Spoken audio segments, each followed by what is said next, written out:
Welcome back from Leo. This is it. This is the one that you've all been waiting for. I have a theory about this show that is a little deep. I mean, real deep. After watching this show so many times, I feel like I live in FROMtown rent-free. I even brought in artificial intelligence, shout out to ChatGPT and Google Gemini, because if I'm losing sleep, the robots are coming with me. From is that show that has captured our minds and heads by being equal parts nightmare fuel and mind-bending, theory-inducing puzzle. But today I'm going deeper than ever. I'm going to take some time to dig into a bunch of the clues the show has provided to make sense of everything, starting with Tabitha. Now, we've learned in season 3 that Tabitha is actually the reincarnation of Miranda, but that's not all. We learn that she has been reincarnated multiple times, with Tabitha and Jade discovering that they were actually married in presumably their first incarnation or their first life. If that wasn't enough, we also learned that the monsters of FROMtown are eternal, and seemingly they can't get murked. Apparently, the monsters were human at some point that pulled an eternal life hack. But the cost? Sacrificing children. That's some real sign this contract without reading the fine print energy, isn't it? It's like when you actually read the terms and conditions of that Disney Plus login.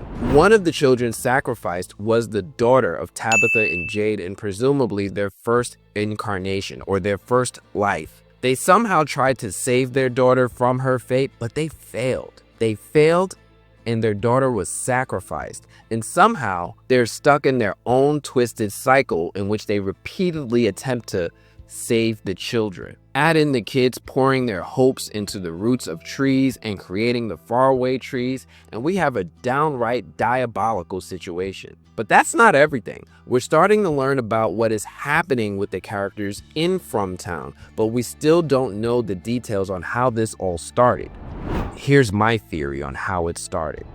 Now, one thing that a lot of people have been thinking about is the repetition of a list of years that have appeared on screen a couple of times in the show. They gave us a timeline: 1506, 1609, 1672.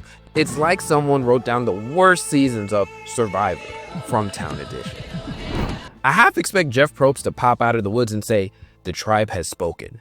You're cursed forever," and then snuff out their torch. Now, we've seen these years most prominently when Tabitha had a dream about visiting the light tower, and while walking up the stairs of the tower, she saw these years written on the inside, along with an upside-down gem hanging from the ceiling.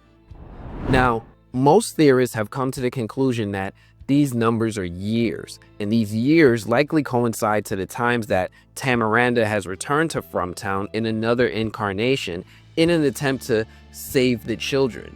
Won't somebody please think of the children? My theory fits right in with this theory that each of these years is another attempt or another round of FROMtown, and the earliest year, 1506, was in fact the year of their first incarnation, when Tabitha and Jade were alive in their first life, and they had a daughter.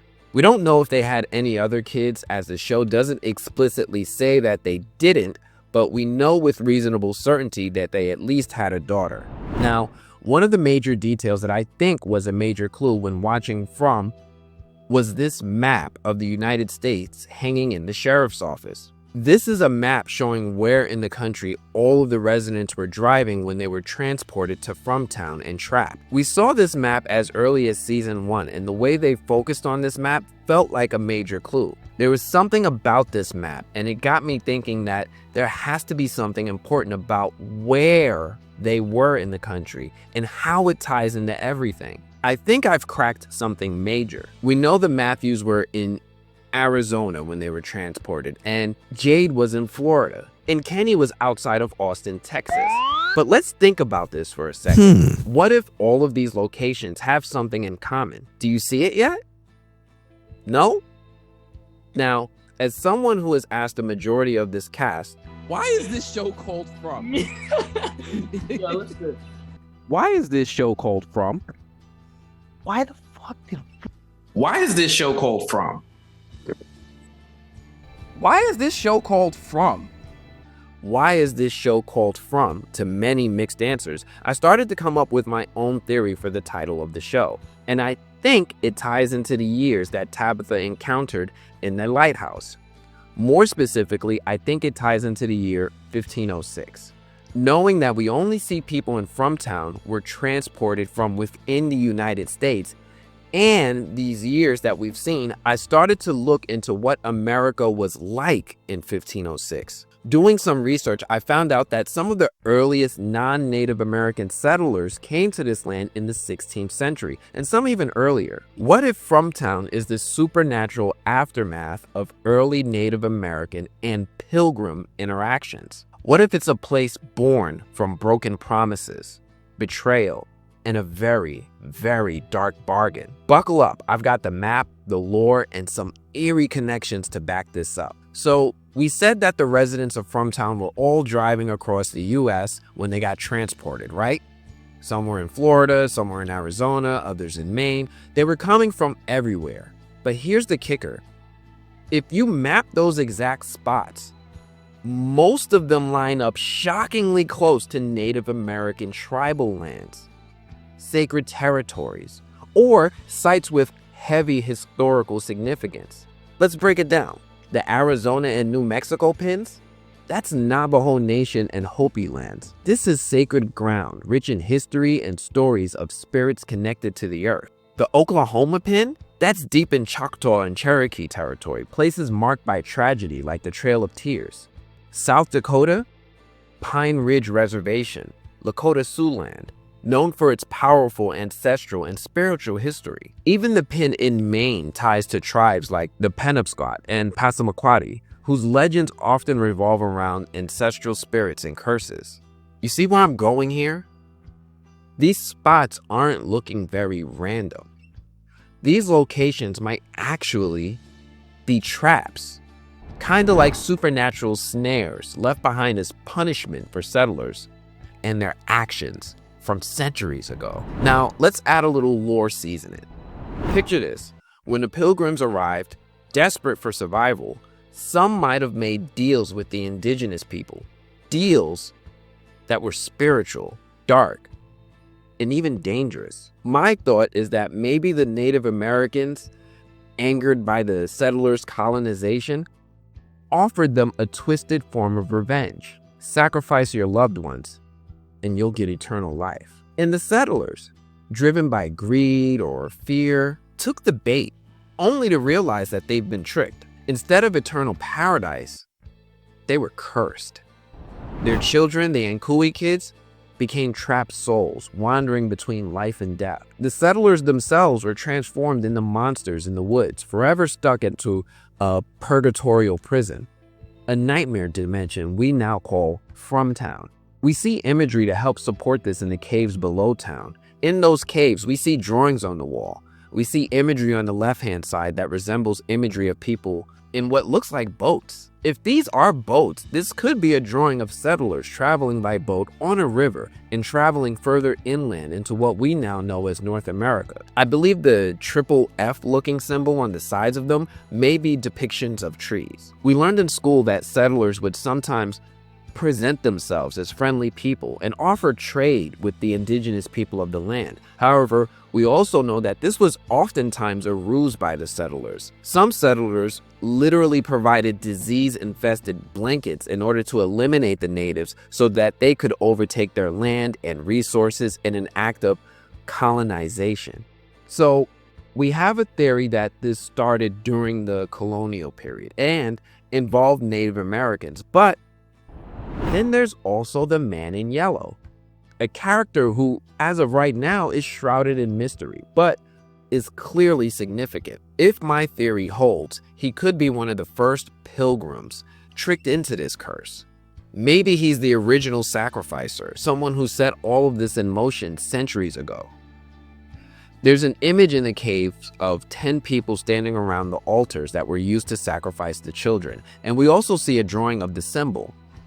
We now know that these children poured their hopes into the nearby roots, which in turn created the symbol, which grew into a faraway tree. We also see a drawing of a big red thing which could be a creature or supernatural spirit. And to the right of that red thing, we see two more people whom I now theorize are Jade and Tabitha in their original lives, attempting to stop the sacrifice, but were intercepted by this being. The man in yellow in his yellow outfit, this guy's walking around like the big bird of horror shows, bright, yellow, creepy as hell, and clearly nobody's friend. If he's not the main boss, he's definitely the guy holding the keys to the final level. That outfit could symbolize his connection to the origins of this tragedy, and it could basically be an eternal marker of his betrayal and his punishment. We don't know much about him, and from what I've seen in interviews, neither does the actor playing the man in yellow.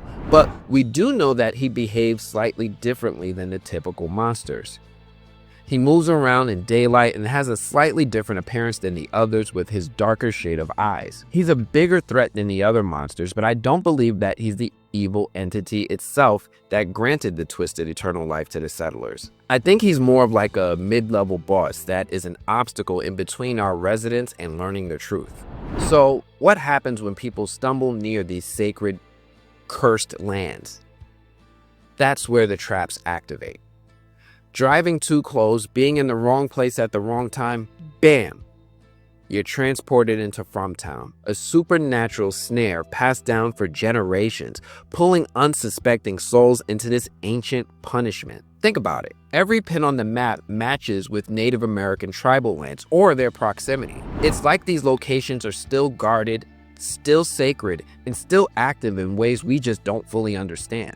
And this season gave us another curveball, right? We learned that Jade and Tabitha are reincarnations of Miranda and Christopher, and their whole purpose is to save the children. What if those children, the Anghkooey kids, are the souls trapped by the original deal? Jade and Tabitha in every lifetime are drawn back to FROMtown because they're part of the curse too. It's a loop, a generational tragedy that repeats endlessly until someone breaks it.